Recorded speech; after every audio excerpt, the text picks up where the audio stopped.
Shalom saudara kasih Tuhan, apa kabar Anda hari ini? Dimanapun Anda berada, saya berharap Anda selalu dalam keadaan yang baik. Dan sangat senang saya dapat menyapa Anda kembali melalui program Sapaan Gembala GKI Manyar pada hari ini.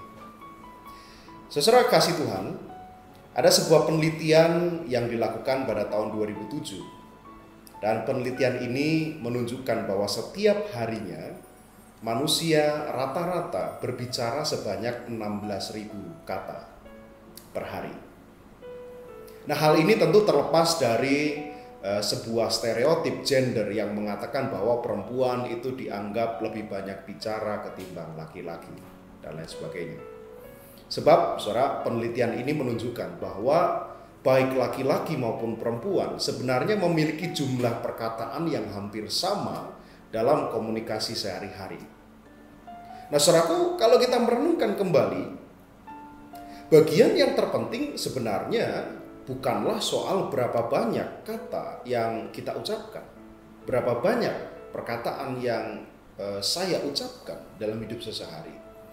Tetapi yang lebih penting dari itu adalah hal-hal seperti apa yang saya ucapkan di dalam keseharian saya. Nah, saudaraku, hari-hari ini kita menjumpai ada begitu banyak model komunikasi selain komunikasi verbal yang terucap dari mulut kita ketika kita berdialog dengan lawan bicara kita. Di dalam satu hari, saudara, ini ambil contoh saja. Dalam satu hari mulut kita mungkin hanya mengucapkan sekitar 5.000 kata. Katakanlah demikian. Tetapi di media sosial atau aplikasi pesan instan yang ada di gawai kita masing-masing, tentunya kita bisa menulis 2 atau 3 kali lipat lebih banyak dari apa yang kita ucapkan secara verbal. Nah, maka saudara kembali pada pertanyaan tadi. Yang penting untuk direnungkan kemudian adalah apa yang seringkali kita ucapkan atau kita tuliskan itu.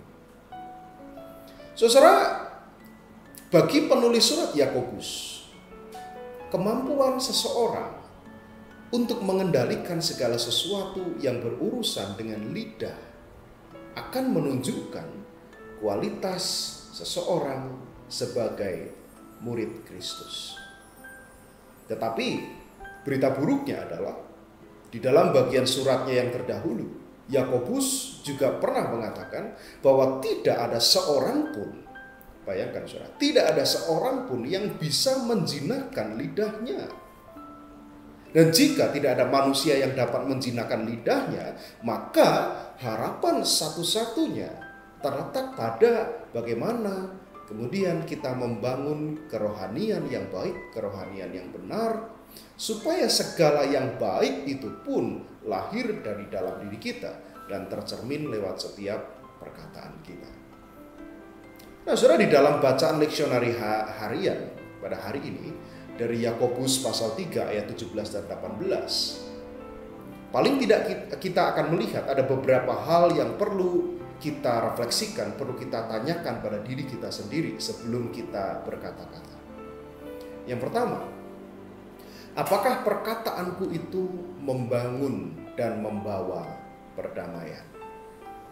Yang kedua, apakah kita berkata-kata dengan penuh keramahan? Yang ketiga, jika kita berkata, apakah kita juga membuka diri kita untuk dikoreksi oleh perkataan orang lain? Yang keempat, apakah kata-kata kita adalah wujud ungkapan kasih kita kepada sesama dan tentu kepada Tuhan? Dan yang kelima, apakah perkataan atau nasihat yang kita ucapkan itu juga menjadi kata-kata yang kita hidupi dan kita praktikkan? Dan sekali lagi, saudara, pengendalian diri dalam berkata-kata itu hanya bisa didapatkan dari hikmat yang dari atas, dari Tuhan. Itulah yang dikatakan oleh penulis surat Yakobus. Dan itu kita dapatkan apabila kita terus-menerus melatih diri untuk menyelami dan mengalami Tuhan dalam hidup kita sehari-hari. Mari kita berdoa. Bapa yang baik, kami mengucap syukur untuk sapaan firman-Mu pada hari ini yang mengingatkan kami untuk senantiasa menjaga setiap perkataan yang keluar dari mulut kami. Karena sesungguhnya jiwa kami yang bersih, jiwa yang dikuasai oleh setiap firman Tuhan, akan tercermin melalui setiap perkataan kami yang juga memberkati sesama kami. Ajarlah kami hari ini dan setiap hari untuk senantiasa mau terus dikoreksi oleh setiap sapaan firman Tuhan, sehingga hidup kami pun menjadi hidup yang mencerminkan Kristus melalui setiap tingkah laku, perkataan kami, dan pikiran kami. Dalam Kristus Yesus kami berdoa. Amin.